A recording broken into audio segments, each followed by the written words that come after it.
Orenthal James Simpson was born July 9, 1947 and is an American former football running back, actor, and broadcaster. He played in the National Football League NFL for 11 seasons, primarily with the Buffalo Bills, and is regarded as one of the greatest running backs of all time. Once a popular figure with the American public, Simpson's professional success was overshadowed by his trial and controversial acquittal for the murders of his former wife Nicole Brown and her friend Ron Goldman. Born and raised in San Francisco, California, Simpson is a son of Eunice, a hospital administrator, and Jimmy Lee Simpson, who has been described as having worked as an employee of the Federal Reserve Bank and a one-time bank custodian. His father was a well-known drag queen in the San Francisco Bay Area. Later in life, Jimmy Simpson announced that he was gay. He later passed away from AIDS in 1986. Simpson's maternal grandparents were from Louisiana, and his aunt gave him the name Orenthal, which she said was the name of a French actor she liked. He was called OJ from birth and did not know that Orenthal was his given name until a teacher read it in 3rd grade. Simpson has one brother, Melvin Leon Simpson, who they called Truman, one living sister, Shirley Simpson Baker, and one deceased sister, Carmelita Simpson Durio. As a child, Simpson developed rickets and wore braces on his legs until the age of 5, giving him his bow-legged stance. His parents separated in 1952, and Simpson was raised by his mother. Simpson grew up in San Francisco and lived with his family in the housing projects of the Potrero Hill neighborhood. In his early teenage years, he joined a street gang called the Persian Warriors and was briefly incarcerated at the San Francisco Youth Guidance Center. Future wife Marguerite, his childhood sweetheart, described Simpson as really an awful person. Then after his 3rd arrest, a meeting with Willie Mays during which the baseball star encouraged Simpson to avoid trouble helped persuade him to reform. At Galileo High School in San Francisco, Simpson played for the school football team, the Galileo Lions, and he graduated in 1965. On June 24, 1967, at age 19, Simpson married Marguerite L. Whitley. Together, they had 3 children, Arnell L. Simpson born in 1968, Jason Lamar Simpson in 1970, and Aaron Lashwan Simpson 1977 to 1979. In August 1979, Aaron drowned in the family's swimming pool. Simpson and Marguerite divorced in March 1979. Nicole Brown Simpson was the ex-wife of the former professional American football player, O.J. Simpson, to whom she was married from 1985 to 1992. She was the mother of their 2 children, Sydney and Justin. Brown was born on May 19, 1959, in Frankfurt, West Germany, to Juditha and Judy Brown and Louis Hezekiel Lou Brown, Jr. Her mother was German, and her father was American. After moving to the United States, she attended Rancho Alamitos High School in Garden Grove, California. She graduated Dana Hills High School in Dana Point, California in 1976, and she was a Roman Catholic. Brown met the American football player O.J. Simpson in 1977, at the age of 18, when she was working as a waitress at a Beverly Hills private club called the Daisy. They began dating while Simpson was married to his first wife, Marguerite, who was pregnant with their daughter Erin at the time. Simpson and Marguerite divorced in March 1979. Simpson and Brown married on February 2, 1985, 5 years after Simpson had retired from professional football. Their marriage lasted 7 years, during which time they had 2 children, Sydney and Justin. During their marriage, Simpson physically abused Brown. According to a police report of an incident that occurred on New Year's Day in 1989, Simpson shouted, "I don't want that woman sleeping in my bed anymore. I got 2 women, and I don't want that woman in my bed anymore." Referring to Brown. Brown called the police multiple times to report Simpson's abuse. He was arrested once, in 1989, after which he pleaded no contest to spousal abuse.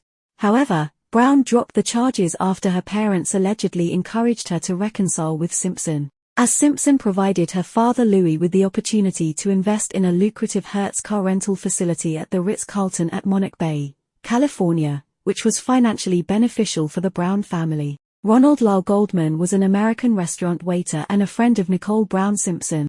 Goldman was born on July 2, 1968. He grew up in the community of Buffalo Grove, Illinois, near Chicago.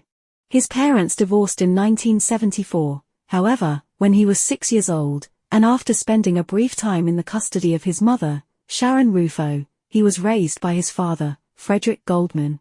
Goldman lived with his father and his younger sister. Goldman was raised Jewish. He attended high school at Adlai E. Stevenson High School in Lincolnshire, Illinois. He was a student at Illinois State University for one semester, where he planned to major in psychology, and he also had an interest in becoming a pledge in Sigma Nu fraternity. After his family relocated to Southern California when he was 18 years old, however, Goldman discontinued his studies and followed his family. Prior to relocating with his family, Goldman worked as a camp counselor and had experience volunteering with children suffering from cerebral palsy.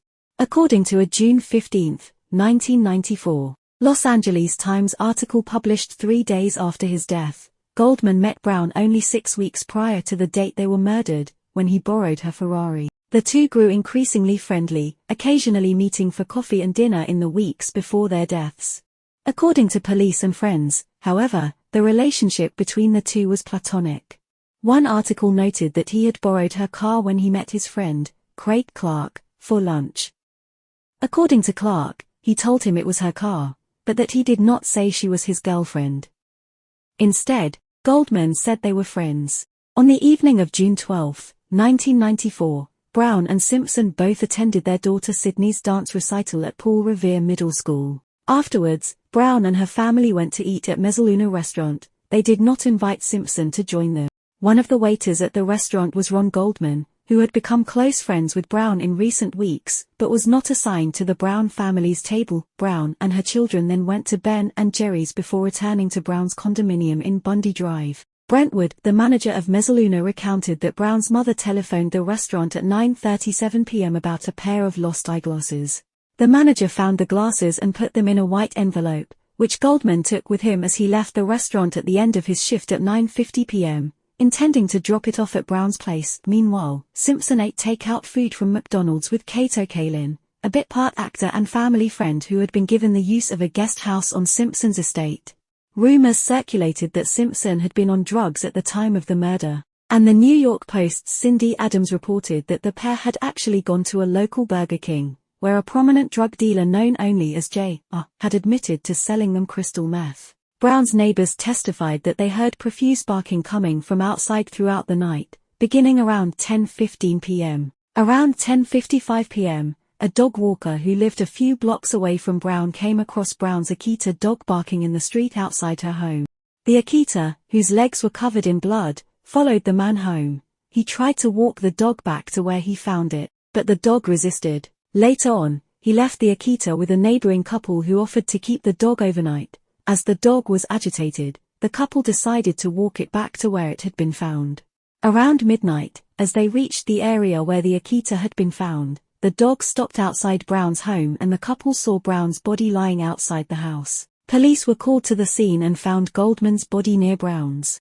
The front door to Brown's condominium was open when the bodies were found, but there were no signs that anyone had entered the building, by breaking in or otherwise. Brown's body was lying face down and barefoot at the bottom of the stairs leading to the door. The walkway leading to the stairs was covered in blood, but the soles of Brown's feet were clean. Based on this evidence, investigators concluded that she was the first person to be killed and the intended target. She had been stabbed multiple times in the head and neck, but there were few defensive wounds on her hands, implying a short struggle to investigators. The final wound inflicted ran deep into her neck, severing her carotid artery. A large bruise in the center of her upper back with a corresponding footprint on her clothing indicated to investigators that, after killing Goldman, the assailant returned to Brown's body, stood on her back, pulled her head back by the hair and slit her throat.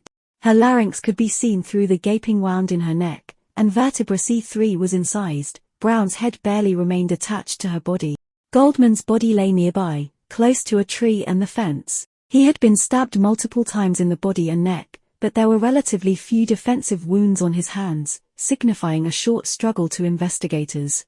Forensic evidence from the Los Angeles County coroner alleged that the assailant stabbed Goldman with one hand while holding him in a chokehold. Near Goldman's body were a blue knit cap, a left-hand, extra-large Aries Isotona light leather glove, and the envelope containing the glasses that he was returning. Detectives determined that Goldman came to Brown's house during her killing and that the killer killed him to silence Goldman and remove any witnesses. A trail of the assailant's bloody shoe prints ran through the back gate. To the left of some of the prints were drops of blood from the assailant, who was apparently bleeding from the left hand.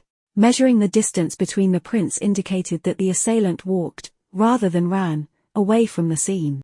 On the night of June 12, Simpson was scheduled to board a red-eye flight from Los Angeles International Airport to Chicago, where he was due to play golf the following day at a convention with representatives of Hertz Rental Car Corporation, for whom he was a spokesman. The flight was due to leave at 11:45 p.m., and a limousine arrived early at Simpson's Rockingham estate to pick him up at around 10:25 p.m. The limousine driver drove around the estate to make sure he could navigate the area with the stretch limousine properly and to see which driveway would have the best access for the limousine. He began to buzz the intercom at 10:40, getting no response. He noted the house was dark and nobody appeared to be home as he smoked a cigarette and made several calls to his boss to get Simpson's home phone number. He testified that at one point he saw a figure the same size as Simpson enter the house through the front door from where the driveway starts, before the lights came on. He did not see what direction the figure came from. He testified that he saw Simpson's house number on the curb outside the estate, but no car was parked outside. The prosecution presented exhibits showing the position next to the house number on the curb in which Simpson's Ford Bronco was found the next morning, implying that the limousine driver would surely have noticed the Bronco if it had been there when he arrived to pick Simpson up. Around the time the limousine driver witnessed this shadowy figure head towards the south walkway where the bloody glove would later be found, Kato Kalin was having a telephone conversation with a friend.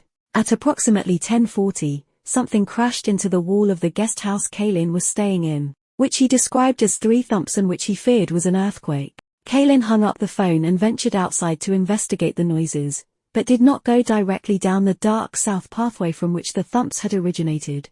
Instead, he walked to the front of the property, where he saw the limousine parked outside. Kalin let the limousine in, and Simpson finally came out through the front door a few minutes later, claiming he had overslept. Both the limousine driver and Kalin would later testify that Simpson seemed agitated that night. The limousine driver noted that on the way to the airport, Simpson complained about how hot it was, and was sweating and rolled down the window, despite it not being a warm night. The driver also testified that he loaded 4 luggage bags into the car that night, one of them being a knapsack that Simpson would not let him touch, insisting he load it himself.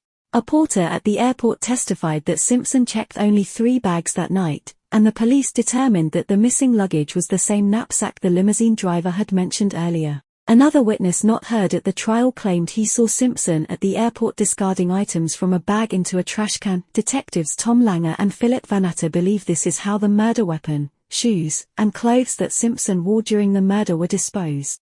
Simpson was running late but caught his flight. A passenger on the plane and the pilot testified that they did not notice any cuts or wounds on Simpson's hands. A broken glass, a note with a telephone number on it, and bedsheets with blood on them were all recovered from Simpson's room at the O'Hare Plaza Hotel. The manager of the hotel recalled Simpson asking for a band-aid for his finger at the front desk, because he had cut it on pieces of note paper. After learning that Brown was the female victim, Lapt Commander Keith Bushy ordered detectives Tom Langer, Philip Vanatta, Ron Phillips, and Mark Furman to notify Simpson of her death and to escort him to the police station to pick up the former couple's children, who were asleep in Brown's condominium at the time of the murders. The detectives buzzed the intercom at Simpson's estate for over 30 minutes but received no response. They noted that Simpson's car was parked at an awkward angle, with its back end out more than the front, and that there was blood on the door, which they feared meant someone inside might be hurt. Vanatta instructed Furman to scale the wall and unlock the gate to allow the other 3 detectives to enter. The detectives would argue they entered without a search warrant because of exigent circumstances, specifically out of fear that someone inside might be injured. Furman briefly interviewed Kalin, who told the detective that the car belonged to Simpson and that earlier that night he had heard thumps on his wall. In a walk around the premises to inspect what may have caused the thumps, Furman discovered a blood-stained right-hand glove, which was determined to be the mate of the left-hand glove found next to the body of Goldman. This evidence was determined to be probable cause to issue an arrest warrant for Simpson. Phillips testified that when he called Simpson in Chicago to tell him of Brown's murder, Simpson sounded very upset but was oddly unconcerned about the circumstances of her death. Phillips noted that Simpson only asked if the children had seen the murder or Brown's body, but was not concerned about whether the assailants had harmed the children either. The police contacted Simpson at his home on June 13 and took him to Parker Center for questioning. Langer noticed that Simpson had a cut on a finger on his left hand that was consistent with where the killer was bleeding. At first, Simpson claimed he cut his finger accidentally while in Chicago after learning of Brown's death. Langer then informed Simpson that blood was found inside his car. At this point, Simpson admitted that he had cut his finger on June 12, but said he did not remember how. He voluntarily gave some of his own blood for comparison with evidence collected at the crime scene and was released. On June 14, Simpson hired lawyer Robert Shapiro, who began assembling Simpson's team of lawyers referred to as the Dream Team. Shapiro noted that an increasingly distraught Simpson had begun treatment for depression. The following days, preliminary results from DNA testing came back with matches to Simpson, but the district attorney delayed filing charges until all the results had come back. Simpson spent the night between June 16 and 17 at the San Fernando Valley home of friend Robert Kardashian. Shapiro asked several doctors to attend to Simpson's purported fragile mental state. On June 17, detectives recommended that Simpson be charged with 2 counts of first-degree murder with special circumstance of multiple killings after the final DNA results came back. The lab notified Shapiro at 8:30 a.m. that Simpson would have to turn himself in that day. At 9:30 a.m., Shapiro went to Kardashian's home to tell Simpson that he would have to turn himself in by 11 a.m. An hour after the murder charges were filed. Simpson told Shapiro that he wanted to turn himself in, to which the police agreed, believing that someone as famous as Simpson would not attempt to flee. The police agreed to delay Simpson's surrender until noon to allow him to be seen by a mental health specialist, as he was showing signs of suicidal depression. He had updated his will, called his mother and children, and written 3 sealed letters, 1 to his children, 1 to his mother, and 1 to the public. More than 1,000 reporters waited for Simpson's perp walk at the police station, but he did not arrive as stipulated. The lab then notified Shapiro that Simpson would be arrested at Kardashian's home. Kardashian and Shapiro told Simpson this, but when the police arrived an hour later, Simpson and Ol Cowlings had disappeared. The 3 sealed letters Simpson had written were left behind. At 1:50 p.m., Commander Dave Gaskin, LAPD's chief spokesman, publicly declared Simpson a fugitive. The police issued an all-points bulletin for him and an arrest warrant for Cowlings. Suicide note. At 5 p.m., Kardashian and one of his defense lawyers read Simpson's public letter. In the letter, Simpson sent greetings to 24 friends and wrote, "First, everyone understand I had nothing to do with Nicole's murder." He described the fights with Brown and their decision not to reconcile their relationship, and asked the media as a last wish not to bother his children. He wrote to his then-girlfriend Paula Barbieri, "I'm sorry, we're not going to have our chance. As I leave, you'll be in my thoughts." It also included "I can't go on" and an apology to the Goldman family. The letter concluded, "Don't feel sorry for me. I have had a great life, great friends.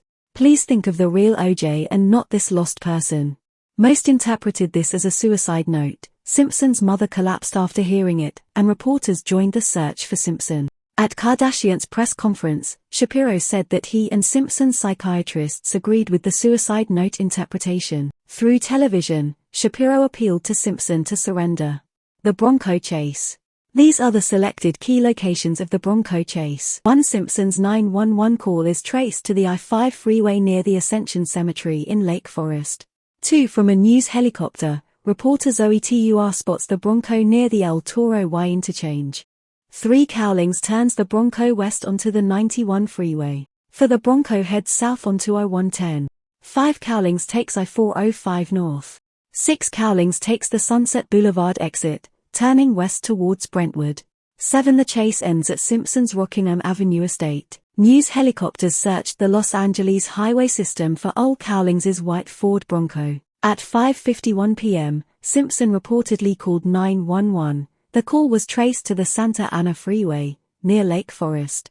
At around 6:20 p.m., a motorist in Orange County notified California Highway Patrol after seeing someone believed to be Simpson riding in a Bronco on the I-5 freeway heading north. The police tracked calls placed by Simpson on his cell phone. At 6:45 p.m., police officer Ruth Dixon saw the Bronco heading north on Interstate 405. When she caught up to it, Cowlings yelled out that Simpson was in the back seat of the vehicle and was pointing a gun at his own head. The officer backed off, but followed the vehicle at 35 miles per hour, with up to 20 police cars following her in the chase. Zoe Tua of KCBS-TV was the first to find Simpson from a news helicopter, after colleagues heard that the FBI's mobile phone tracking had located Simpson at the El Toro Y. More than 9 news helicopters eventually joined the pursuit. TUR compared the fleet to Apocalypse Now, and the high degree of media participation caused camera signals to appear on incorrect television channels. The chase was so long that one helicopter ran out of fuel.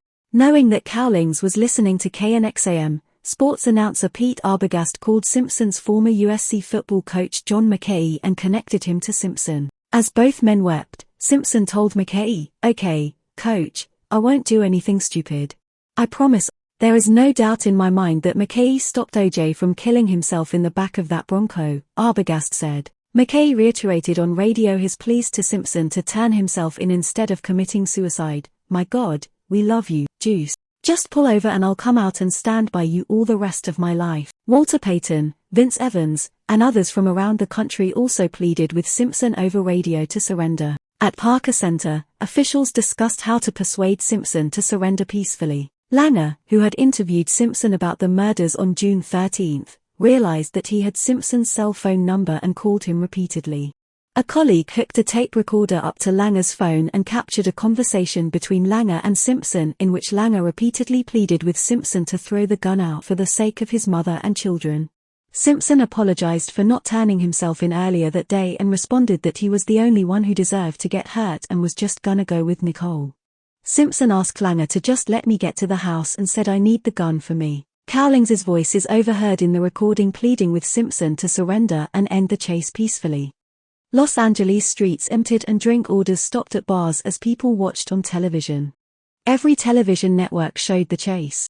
ABC, NBC, CBS, CNN, and local news outlets interrupted regularly scheduled programming to cover the incident, watched by an estimated 95 million viewers nationwide. Only 90 million had watched that year's Super Bowl. While NBC continued coverage of Game 5 of the NBA Finals between the New York Knicks and the Houston Rockets at Madison Square Garden, the game appeared in a small box in the corner while Tom Brokaw covered the chase. The chase was covered live by ABC anchors Peter Jennings and Barbara Walters on behalf of the network's 5 news magazines, which achieved some of their highest ever ratings that week. During the ABC broadcast, a prank call by a fan of Howard Stern was made to Jennings. The chase was also broadcast internationally, with Gascon's relatives in France and China seeing him on television. Thousands of spectators and onlookers packed overpasses along the route of the chase, waiting for the white Bronco. In a festival-like atmosphere, many had signs urging Simpson to flee. Spectators shouting "Go, OJ, go," the famous slogan from Simpson's Hertz commercials, and encouraging the actions of a possibly suicidal murder suspect outraged Jim Hill. Among those broadcasting pleas to their friend to surrender, Jack Ferreira and Mike Smith were among those watching the chase not knowing why. They felt part of a common emotional experience, one author wrote, as they wonder if O.J. Simpson would commit suicide, escape, be arrested, or engage in some kind of violent confrontation. Whatever might ensue, the shared adventure gave millions of viewers a vested interest, a sense of participation, a feeling of being on the inside of a national drama in the making. Simpson reportedly demanded that he be allowed to speak to his mother before he would surrender. The chase ended at 8 p.m. at his Brentwood estate, 50 miles further, where his son, Jason, ran out of the house, gesturing wildly, and 27 SWAT officers awaited. After remaining in the Bronco for about 45 minutes, Simpson exited at 8:50 p.m. with a framed family photo and went inside for about an hour.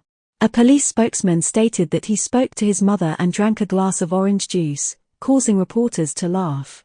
Shapiro arrived, and Simpson surrendered to authorities a few minutes later. In the Bronco, police found $8,000 in cash, a change of clothing, a loaded .357 Magnum, a United States passport, family pictures, and a disguise kit with a fake goatee and mustache. Simpson was booked at Parker Center and taken to Men's Central Jail. Cowlings was booked on suspicion of harboring a fugitive and held on $250,000 bail. The Bronco chase, the suicide note, and the items found in the Bronco were not presented as evidence in the criminal trial. Marcia Clark conceded that such evidence did imply guilt yet defended her decision. citing the public reaction to the chase and suicide note as proof the trial had been compromised by Simpson's celebrity status. Most of the public, including Simpson's friend Al Michaels, interpreted his actions as an admission of guilt, yet thousands of people encouraged him to flee prosecution and were sympathetic to his feelings of guilt. On June 20, Simpson was arraigned and pleaded not guilty to both murders and was held without bail. The following day, a grand jury was called to determine whether to indict him for the two murders but was dismissed on June 23. As a result of excessive media coverage that could have influenced its neutrality. Instead, authorities held a probable cause hearing to determine whether to bring Simpson to trial. California Superior Court Judge Kathleen Kennedy Powell ruled on July 7 that there was sufficient evidence to bring Simpson to trial for the murders. At his second arraignment on July 22, when asked how he pleaded to the murders, Simpson firmly stated, "Absolutely, 100%, not guilty." Jill Shively testified to the grand jury that soon after the time of the murders she saw a white Ford Bronco speeding away from Bundy Drive in such a hurry that it almost collided with a Nissan at the intersection of Bundy and San Vicente Boulevard, and that she recognized Simpson's voice. She talked to the television show Hard Copy for $5,000, after which prosecutors declined to use her testimony at trial. Jose Camacho of Ross Cutlery provided store receipts showing Simpson had purchased a 12-inch stiletto knife 6 weeks before the murders. The knife was recovered and determined to be similar to the one the coroner said caused the stab wounds. The prosecution did not present this evidence at trial after Camacho sold his story to the National Enquirer for $12,500. Tests on the knife determined that an oil used on new cutlery was still present on the knife, indicating it had never been used. Former NFL player and pastor Rosie Grier visited Simpson on November 13 at the Los Angeles County Jail in the days following the murders. A jailhouse guard, Jeff Stewart, testified to Judge Ito that at one point Simpson yelled to Grier that he didn't mean to do it, after which Grier had urged Simpson to come clean. Ito ruled that the evidence was inadmissible as being protected because of clergy-penitent privilege. At first, Simpson's defense sought to show that one or more hitmen hired by drug dealers had murdered Brown and Goldman, giving Brown a Colombian necktie because they were looking for Brown's friend, Faye Resnick, a known cocaine user who had failed to pay for her drugs. She had stayed for several days at Brown's condo until entering rehab 4 days before the killings. Ito ruled that the drug killer theory was highly speculative with no evidence to support it. Consequently, Ito barred the jury from hearing it and prohibited Christian Reichert from testifying about his former girlfriend Resnick's drug problems. Rose Lopez, a neighbor's Spanish-speaking housekeeper, stated on August 18 that she saw Simpson's Bronco parked outside his house at the time of the murders, supporting his claim he was home that night. During cross-examination by Clark, Lopez admitted she was not sure what time she saw Simpson's Bronco, but the defense still intended to call her. However, a taped July 29 statement by Lopez did not mention seeing the Bronco but did mention another housekeeper was also there that night, Sylvia Guerra. Prosecutors then spoke with Guerra, who said Lopez was lying and claimed the defense offered both housekeepers $5,000 to say they saw the Bronco that night. When Ito warned the defense that Guerra's claim as well as the earlier statement not mentioning the Bronco and the tape where Clark claims that Lopez is clearly being coached on what to say would be shown to the jury if Lopez testified, they dropped her from the witness list. When the trial began, all of the networks were getting these hate mail letters because people's soap operas were being interrupted for the Simpson trial. But then what happened was the people who liked soap operas got addicted to the Simpson trial. And they got really upset when the Simpson trial was over, and people would come up to me on the street and say, "God, I loved your show. The murders and trial, the biggest story I have ever seen," said a producer of NBC's Today, received extensive media coverage from the very beginning. At least one instant book was proposed 2 hours after the bodies were found, and scheduled to publish only a few weeks later. The case was a seminal event in the history of reality television. The Los Angeles Times covered the case on its front page for more than 300 days after the murders. The nightly news broadcasts from the Big Three television networks gave more airtime to the case than to the Bosnian War and the Oklahoma City bombing combined. The media outlets served an enthusiastic audience. One company put the loss of national productivity from employees following the case instead of working at $40 billion. The Tonight Show with Jay Leno aired many skits on the trial, and the Dancing Itos, a troupe of dancers dressed as the judge, was a popular recurring segment. According to Howard Kurtz of the Washington Post, the acquittal was the most dramatic courtroom verdict in the history of Western civilization. Participants in the case received much media coverage. Limo driver Park said the media offered him $100,000 but refused, as he would be removed as a witness. Fans approached Clark at restaurants and malls, and when she got a new hairstyle during the trial, the prosecutor received a standing ovation on the courthouse steps. People approved of the change, but advised her to wear more fitted suits and tailored skirts. While Cochran, Bailey, and Dershowitz were already well known, others like Kalin became celebrities, and Resnick and Simpson's girlfriend Paula Barbieri appeared in Playboy. Those involved in the trial followed their own media coverage. When Larry King appeared in the courtroom after a meeting with Ito, both Simpson and Clark praised King's talk show. Interest in the case was worldwide. Russian President Boris Yeltsin's first question to President Clinton when they met in 1995 was, "Do you think O.J. did it?" Simpson on the cover of Newsweek and Time. Time darkened the image, leading to controversy. The issue of whether to allow any video cameras into the courtroom was among the first issues Judge Ito had to decide, ultimately ruling that live camera coverage was warranted. Ito was later criticized for this decision by other legal professionals. Dershowitz said that he believed that Ito, along with others related to the case such as Clark, Furman, and Kalin, was influenced to some degree by the media presence and related publicity. The trial was covered in 2,237 news segments from 1994 through 1997. Ito was also criticized for allowing the trial to become a media circus and not doing enough to regulate the court proceedings. Among the reporters who covered the trial daily from the courtroom, and a media area that was dubbed Camp O.J., was Steve Futterman of CBS News, Linda Deutsch and Michael Fleeman of the Associated Press, Dan Whitcomb of Reuters, Janet Gilmore of the Los Angeles Daily News, Andrea Ford of the Los Angeles Times, Michelle Caruso of the New York Daily News, Dan Abrams of Court TV, Harvey Levin of KCBS, and David Margolick of the New York Times. Writers Dominic Dunn, Joe McGinnis, and Joseph Bosco also had full-time seats in the courtroom. On June 27, 1994, Time published a cover story, An American Tragedy, with a photo of Simpson on the cover.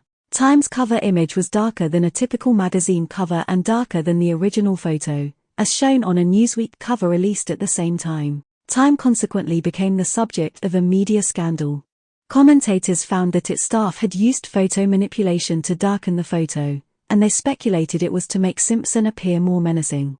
After the publication of the photo drew widespread criticism of racist editorializing and yellow journalism, Time publicly apologized. Charles Ogletree, a criminal defense attorney and professor at Harvard Law School, said in a 2005 interview for PBS Frontline that the best investigative reporting around the events and facts of the murder, and the evidence of the trial, was by the National Enquirer. Simpson wanted a speedy trial, and the defense and prosecuting attorneys worked around the clock for several months to prepare their cases. The trial began on January 24, 1995, 7 months after the murders, and was televised by closed-circuit TV camera via Court TV, and in part by other cable and network news outlets, for 134 days. Judge Lance Ito presided over the trial in the C.S. Fultz Criminal Courts building. District Attorney Gil Garcetti elected to file charges in downtown Los Angeles, as opposed to Santa Monica, in which jurisdiction the crimes took place. The Los Angeles Superior Court then decided to hold the trial in downtown Los Angeles instead of Santa Monica due to safety issues at the Santa Monica courthouse owing to the 1994 Northridge earthquake. The decision may have affected the trial's outcome because it resulted in a jury pool that was less educated, had lower incomes, and contained more African Americans. Richard Gabriel, a jury consultant for Simpson, wrote that more educated jurors with higher incomes were more likely to accept the validity of DNA evidence and the argument that domestic violence is a prelude to murder. Gabriel noted that African Americans were far more likely than other minorities to be receptive to claims of racially motivated fraud by the police. In October 1994, Judge Lance Ito started interviewing 304 prospective jurors, each of whom had to fill out a 75-page questionnaire. On November 3, 12 jurors were seated with 12 alternates. Over the course of the trial, 10 were dismissed for a wide variety of reasons. Only 4 of the original jurors remained on the final panel. According to media reports, Clark believed women, regardless of race, would sympathize with the domestic violence aspect of the case and connect with Brown personally. On the other hand, the defense's research suggested that black women would not be sympathetic to Brown, who was white, because of tensions about interracial marriages. Both sides accepted a disproportionate number of female jurors. From an original jury pool of 40% white, 28% black, 17% Hispanic, and 15% Asian, the final jury for the trial had 10 women and 2 men, of whom 9 were black, 2 white, and 1 Hispanic. On April 5, 1995, juror Jeanette Harris was dismissed when Judge Ito learned she had failed to disclose an incident of domestic abuse. Afterwards, Harris gave an interview and accused the deputies of racism and claimed the jurors were dividing themselves along racial lines. Ito then met with the jurors, who all denied Harris's allegations of racial tension among themselves. The following day, Ito dismissed the 3 deputies anyway, which upset the jurors that did not complain because the dismissal appeared to lend credence to Harris's allegations, which they all denied. On April 21, 13 of the 18 jurors refused to come to court until they spoke with Ito about it. Ito then ordered them to court and the 13 protesters responded by wearing all black and refusing to come out to the jury box upon arrival. The media described this incident as a jury revolt and the protesters wearing all black as resembling a funeral procession. The 2 lead prosecutors were Deputy District Attorneys Marsha Clark and Christopher Darden.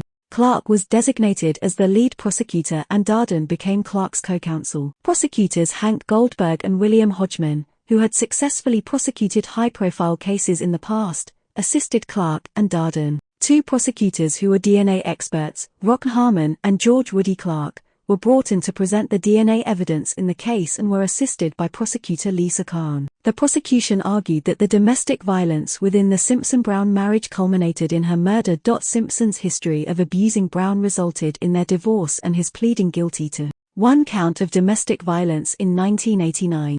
On the night of the murders, Simpson attended a dance recital for his daughter and was reportedly angry with Brown because of a black dress that she wore, which he said was tight. Simpson's then-girlfriend, Paula Barbieri, wanted to attend the recital with Simpson but he did not invite her. After the recital, Simpson returned home to a voicemail from Barbieri ending their relationship. According to the prosecution, Simpson then drove over to Brown's home in his Ford Bronco to reconcile their relationship as a result, and when Brown refused, Simpson killed her in a final act of control. Goldman then came upon the scene to return some eyeglasses and was murdered as well in order to silence him and remove any witnesses.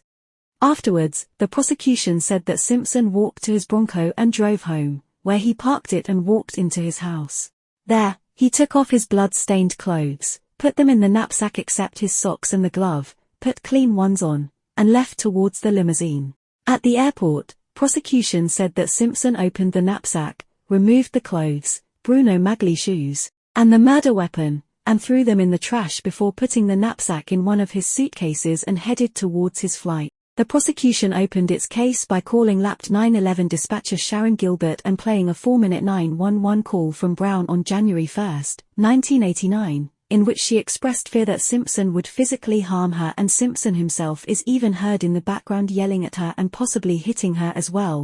The officer who responded to that call, Detective John Edwards, testified next that when he arrived, a severely beaten Brown ran from the bushes where she was hiding and to the detective screaming, "He's going to kill me, he's going to kill me," referring to Simpson. Pictures of Brown's face from that night were then shown to the jury to confirm his testimony. That incident led to Simpson's arrest and eventual pleading of no contest to 1 count of domestic violence for which he received probation for 1 year. Lapped officer and longtime friend of both Simpson and Brown, Ron Shipp, testified on February 1, 1995, that Simpson told him the day after the murders that he did not want to take a polygraph test offered to him by the police because "I've had a lot of dreams about killing her. I really don't know about taking that thing." The jury dismissed Shipp's claims after defense attorney Carl E. Douglas accused him of being an alcoholic who was testifying against Simpson because he wanted to promote his acting career. The prosecution then called Brown's sister to the witness stand.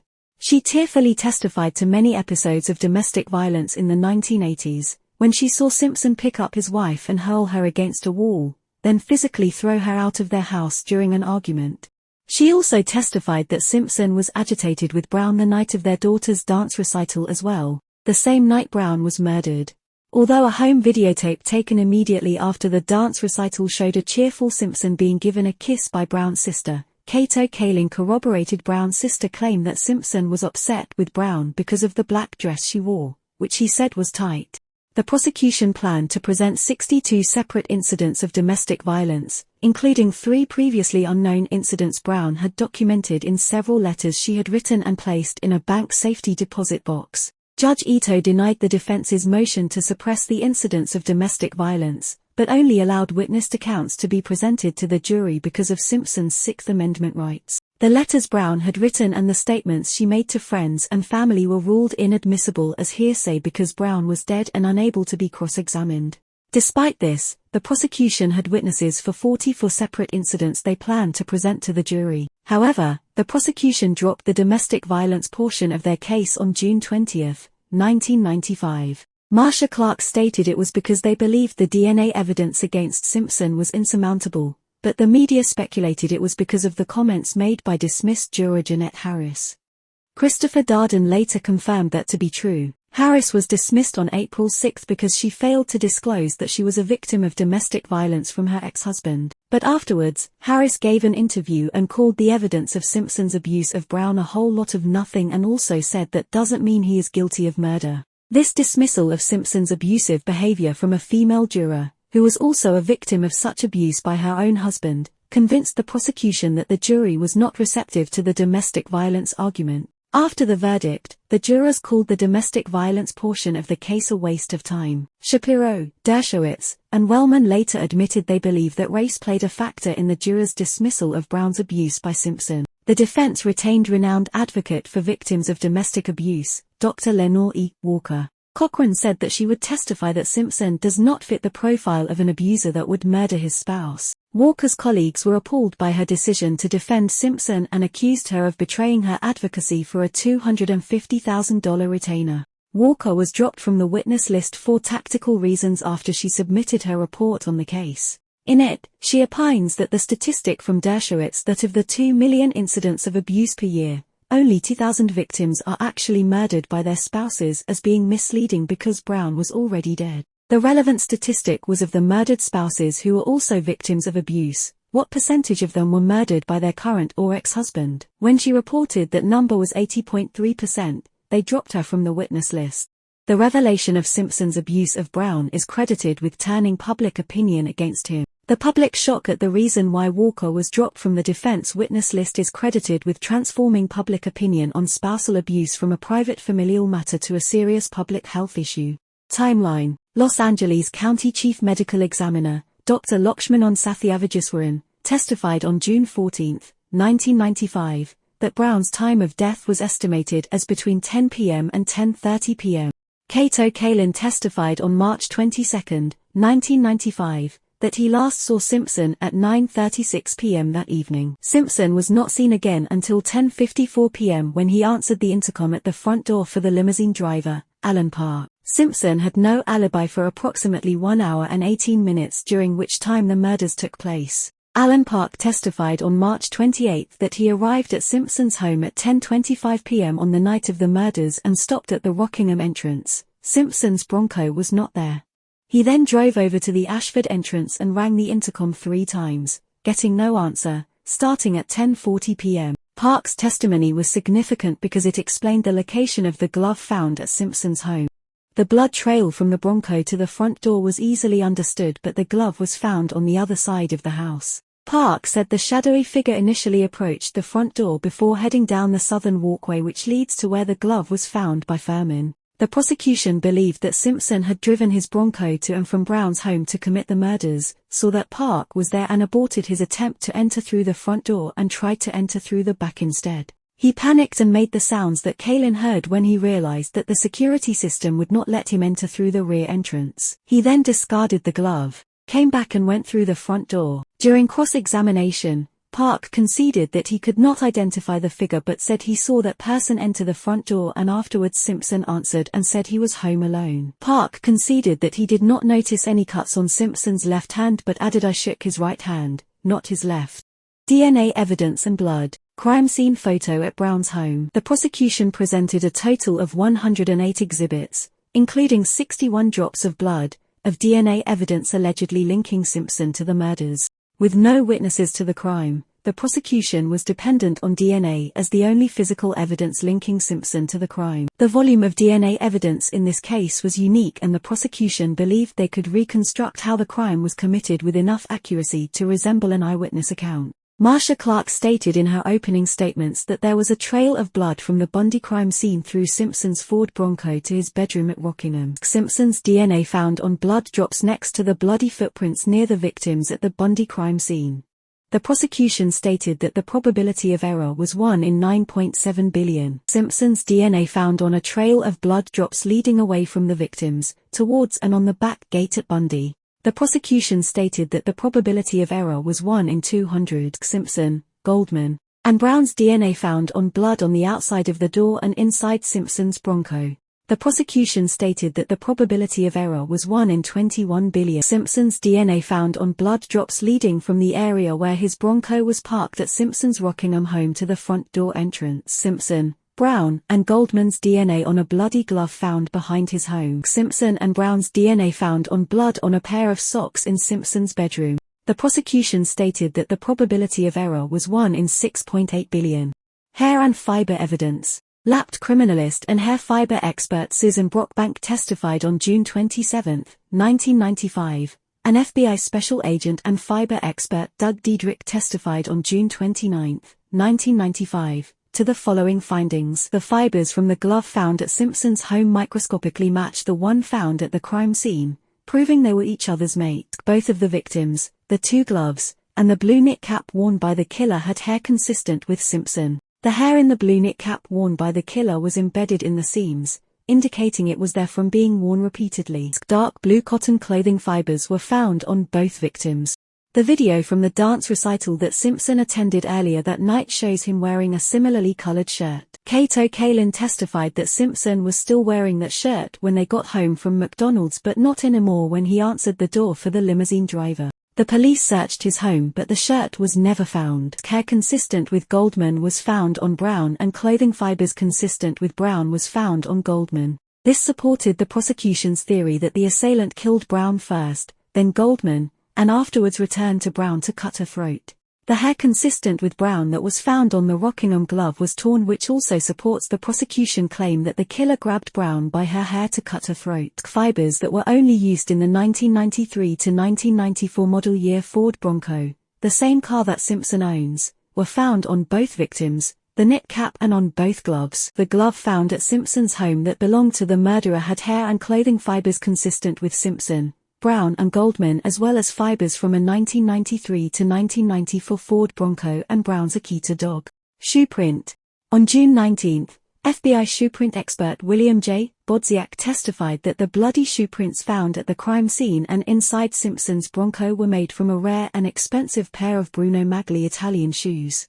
He determined the shoes were a size 12, the same size that Simpson wore, and are only sold at Bloomingdale's. Only 29 pairs of that size were sold in the US, and one of them was sold at the same store that Simpson often buys his shoes from. Bodziak also testified that, despite two sets of footprints at the crime scene, only one attacker was present because they were all made by the same shoes. During cross-examination, Bailey suggested the murderer deliberately wore shoes that were the wrong size, which Bodziak dismissed as ridiculous. Simpson denied ever owning a pair of those ugly-ass shoes, and there was only circumstantial evidence he did. Bloomingdale's employee Samuel Poser testified he remembered showing Simpson those shoes, but there was no store record of him purchasing them. Although the prosecution could not prove that Simpson owned a pair of those shoes, Bodziak testified that a similar bloody shoe print was left on the floor inside Simpson's Bronco. Scheck suggested that Furman broke into the Bronco and left the footprint there. He produced a photo of Furman walking through a puddle of blood. Bodziak admitted that he was not able to confirm that the shoe print in the car definitely came from a Bruno Magli shoe, but dismissed Scheck's claim because none of the shoe prints at the crime scene were made by Furman's shoes, making it unlikely he could have made a bloody shoe print in the Bronco. Defense case. Johnny Cochran. In 2001, Simpson hired a team of high-profile defense lawyers, initially led by Robert Shapiro, who was previously a civil lawyer known for settling, and then subsequently by Johnny Cochran, who at that point was known for police brutality and civil rights cases. The team included noted defense attorney F. Lee Bailey, Robert Kardashian, Harvard appeals lawyer Alan Dershowitz, his student Robert Blozier, and Dean of Santa Clara University School of Law Gerald Wellman. Assisting Cochran were Carl E. Douglas and Sean Holley. Barry Scheck and Peter Neufeld were also hired. They headed the Innocence Project and specialized in DNA evidence. Simpson's defense was said to have cost between $3 million and $6 million. The media dubbed the group of talented attorneys the Dream Team, while the taxpayer cost of prosecution was over $9 million. Theory. The defense team's reasonable doubt theory was summarized as compromised, contaminated, corrupted in opening statements. They argued that the DNA evidence against Simpson was compromised by the mishandling of criminalists Dennis Fung and Andrea Mazzola during the collection phase of evidence gathering, and that 100% of the real killer's DNA had vanished from the evidence samples. The evidence was then contaminated in the lapped crime lab by criminalist Colin Yamauchi, and Simpson's DNA from his reference vial was transferred to all but 3 exhibits. The remaining 3 exhibits were planted by the police and thus corrupted by police fraud. The defense also questioned the timeline, claiming the murders happened around 11 p.m. that night. Timeline. Dr. Robert Heisinger testified on July 14, 1995 that Simpson was not physically capable of carrying out the murders due to chronic arthritis and old football injuries. During cross-examination, the prosecution produced an exercise video that Simpson made a few weeks before the murders titled O.J. Simpson Minimum Maintenance, Fitness for Men, which demonstrated that Simpson was anything but frail. Dr. Heisinger admitted afterwards that Simpson could have committed the murders if he was in the throes of an adrenaline rush. Dr. Michael Baden, a forensic pathologist, testified that the murders happened closer to 11 p.m., which is when Simpson has an alibi, and stated that Brown was still conscious, standing, and took a step after her throat was cut, and that Goldman was standing and fighting his assailant for 10 minutes with a lacerated jugular vein. After the trial, Baden admitted his claim of Goldman's long struggle was inaccurate and that testifying for Simpson was a mistake. Critics claimed that Baden knowingly gave false testimony in order to collect a $100,000 retainer because the week before he testified, Dr. Gerdes admitted that Goldman's blood was in Simpson's Bronco despite Goldman never having an opportunity within his lifetime to be in the Bronco. Compromised and contaminated. Barry Scheck and Peter Neufeld argued that the results from the DNA testing were not reliable because the police were sloppy in collecting and preserving it from the crime scene. Fung and Mazzola did admit to making several mistakes during evidence collection, which included not always changing gloves between handling evidence items, packaging and storing the evidence items using plastic bags, rather than paper bags as recommended, and storing them in the police van, which was not refrigerated, for up to 7 hours after collection. This, they argued, would allow bacteria to degrade all of the real killer's DNA and thus make the samples more susceptible to cross-contamination in the lapped crime lab. The prosecution denied that the mistakes made by Fung and Mazzola changed the validity of the results. They noted that all of the evidence samples were testable and that most of the DNA testing was done at the 2 consulting labs, not the lapped crime lab where contamination supposedly happened. Since all of the samples the consulting labs received were testable, while Scheck and Neufeld's theory predicted that they should have been inconclusive after being 100% degraded, the claim that all the DNA was lost to bacterial degradation was not credible. The prosecution denied that contamination happened in the lapped crime lab as well because the result would be a mixture of the real killer's DNA and Simpson's DNA, but the results showed that only Simpson's DNA was present. The prosecution also noted the defense declined to challenge any of those results by testing the evidence themselves. Marcia Clark called Scheck and Neufeld's claims a smokescreen. The contamination claim was made by microbiologist Dr. John Gerdes. He testified on August 2, 1995. That forensic PCR DNA matching is not reliable and the lapped crime lab has a substantial contamination problem. It is chronic in the sense that it doesn't go away. Gerdes testified that because of the LAPD's history of contamination, he would not consider any of the PCR DNA matches in this case reliable because the tests were carried out by the lapped. He also claimed that the consulting lab's PCR DNA matches were not reliable, as the evidence they tested went through the lapped for packaging and shipping. Gerdes believed only 3 of the DNA matches to have been valid, which were the same 3 the defense alleged were planted by the police. During cross-examination, Dr. Gerdes admitted there was no evidence that cross-contamination had occurred and that he was only testifying to what might occur and not what actually did occur. He accepted that the victim's blood was in the Bronco and Simpson's blood was at the crime scene and neither was due to contamination. He also conceded that nothing happened during packaging and shipping that would affect the validity of the results at the two consulting labs. The prosecution implied that Gerdes was not a credible witness. He had no forensic experience and had only testified for criminal defendants in the past and always said the DNA evidence against them was not reliable due to contamination. Clark also implied that it was not a coincidence that the 3 evidence items he initially said were valid were the same 3 the defense claimed were planted while the other 58 were all false positives and the 47 substrate controls, which are used to determine if contamination occurred, were all false negatives. Defense forensic DNA expert Dr. Henry Lee testified on August 24, 1995, and admitted that Gerdes's claim was highly improbable. Barry Scheck's 8-day cross-examination of Dennis Fung was lauded in the media. However, Howard Coleman, president of Seattle-based forensic DNA laboratory GeneLex, criticized Scheck's cross-examination as smoke and mirrors and stated everything we get in the lab is contaminated to some degree. What contamination and degradation will lead you to is an inconclusive result. It doesn't lead you to a false positive. Police conspiracy allegations. The defense initially only claimed that 3 exhibits were planted by the police but eventually argued that virtually all of the blood evidence against Simpson was planted in a police conspiracy. They accused prison nurse Thano Parates, criminalists Dennis Fung, Andrea Metsola, and Colin Yamachi and Van Etter and Fuhrman of participating in a plot to frame Simpson. In closing arguments, Cochran called Fuhrman and Van Etter twins of deception and told the jury to remember Van Etter as the man who carried the blood and Fuhrman as the man who found the glove. Add to the only physical evidence offered by the defense that the police tried to frame Simpson was the allegation that 2 of the 108 DNA evidence samples tested in the case contained the preservative ethylnediamine tetracetic acid, or ETA. Ironically, it was the prosecution who asked to have the samples tested for the preservative, not the defense. The defense alleged that the drop of blood on the back gate at the Bundy crime scene, which matched Simpson, and the blood found on a pair of socks in Simpson's bedroom, which matched Brown, were planted by the police. In order to support the claim, the defense pointed to the presence of ETA, a preservative found in the purple-topped collection tubes used for police reference files, in the samples. On July 24, 1985, Dr. Frederick Reeders, a forensic toxicologist who had analyzed results provided by FBI Special Agent Roger Martz, testified that the level of ETA in the evidence samples was higher than that which is normally found in blood. This appeared to support the claim they came from the reference files. During cross-examination, Clark asked Dr. Reeders to read out loud the portion of the EPA article that stated what the normal levels of ETA in blood are, which he referenced during his testimony. This demonstrated that he misread it and that the levels found in the evidence samples were consistent with those found in blood that was not preserved in a police reference file. Reeders then claimed it was a typo, but the prosecution produced a direct copy from the EPA confirming the normal amounts of ETA found in unpreserved blood.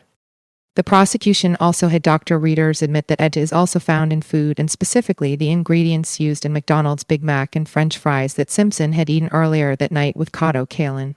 FBI Special Agent Roger Martz was called by the defense on July 25, 1995, to testify that ETA was present in the evidence samples, yet instead said he did not identify ETA in the blood, contradicting the testimony given by Dr. Reeders the day before. Initially, he conceded the blood samples responded like ETA responded and was consistent with the presence of ETA, but clarified his response after hearing during the lunch break that everyone is saying that I found ETA, but I am not saying that.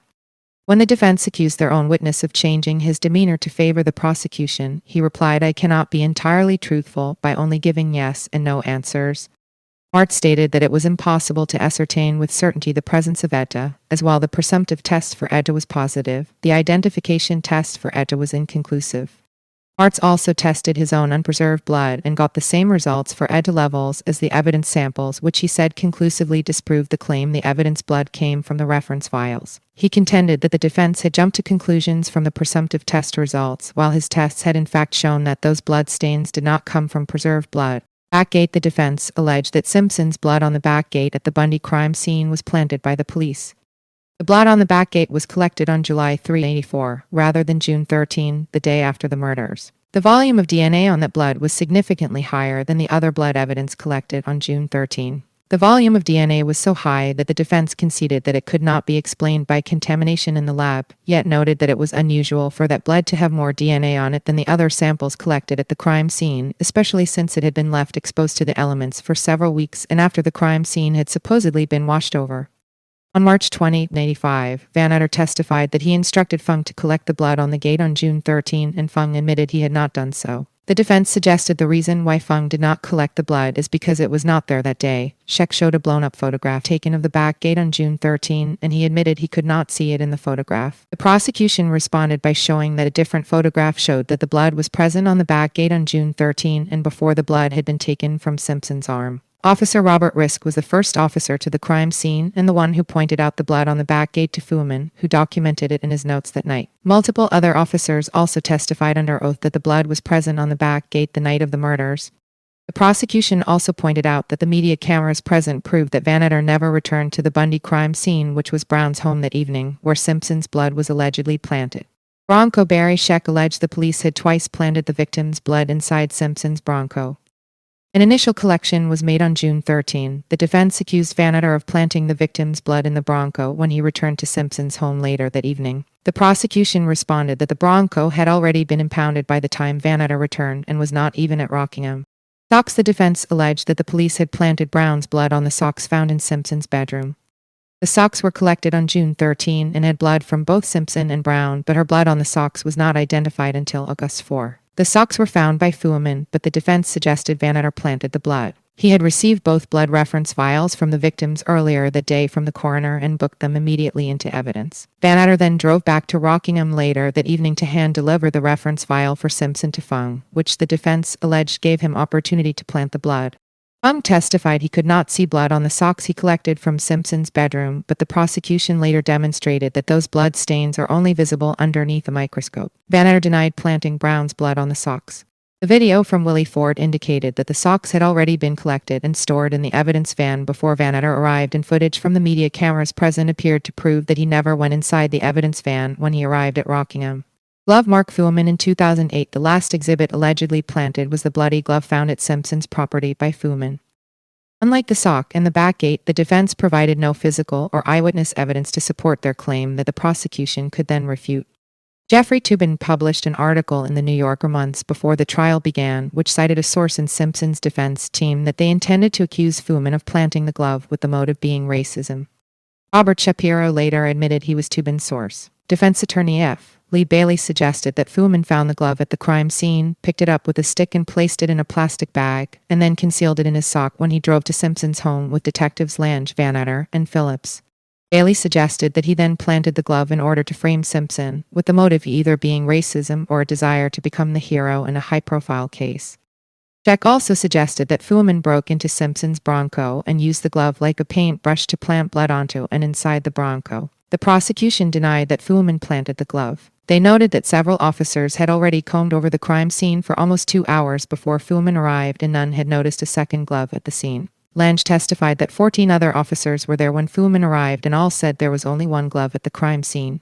Lieutenant Frank Spangler also testified that he was with Fuhrman for the duration of his time there and stated he would have seen Fuhrman purloin the glove if he had in fact done so.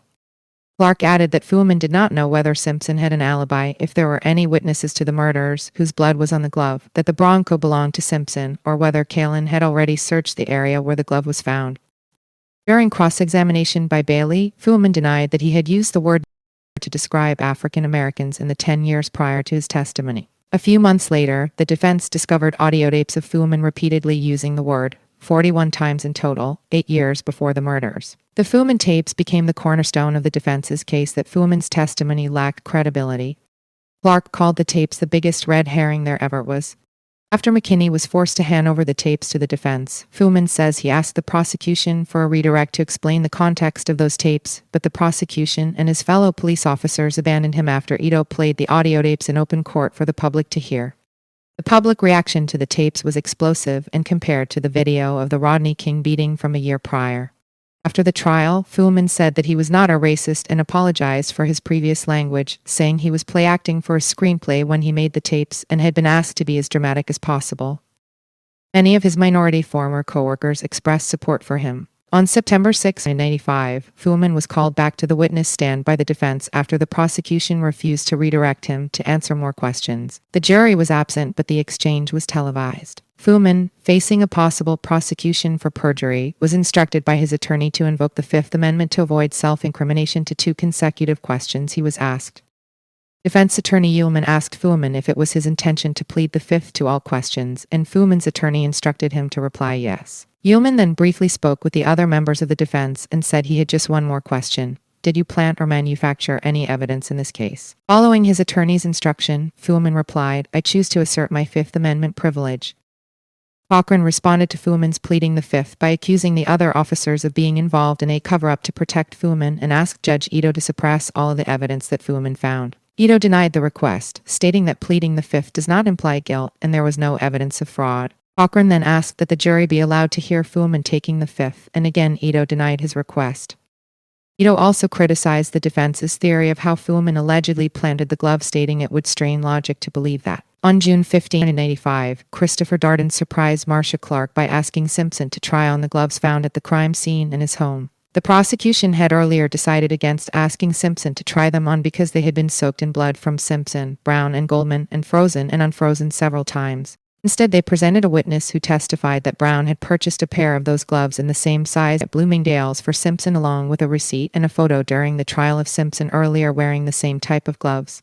Simpson trying on the pair of gloves on June 15, the leather gloves appeared too tight for Simpson to put on easily, especially over the latex gloves he wore underneath. Clark claimed that Simpson was acting when he appeared to be struggling to put on the gloves, yet Cochran replied, I don't think he could act the size of his hands. Darden then told Ito of his concerns that Simpson has arthritis, and we looked at the medication he takes and some of it is anti-inflammatory, and we are told he has not taken the stuff for a day and it caused swelling in the joints and inflammation in his hands. Cochran informed Ito the next day that Sean Chapman contacted the Los Angeles County Jail doctor, who confirmed Simpson was taking his arthritis medication every day and that the jail's medical records verified this. Ullman came up with, and Cochran repeated, a quip he used in his closing arguments: if it doesn't fit, you must acquit. The prosecution stated they believed the gloves shrank from having been soaked in the blood of the victims. Richard Rubin, former vice president of glove maker Aris Isotoner Inc., which makes the gloves in question, testified on September 12, 1985, that the gloves had indeed shrunk from their original size.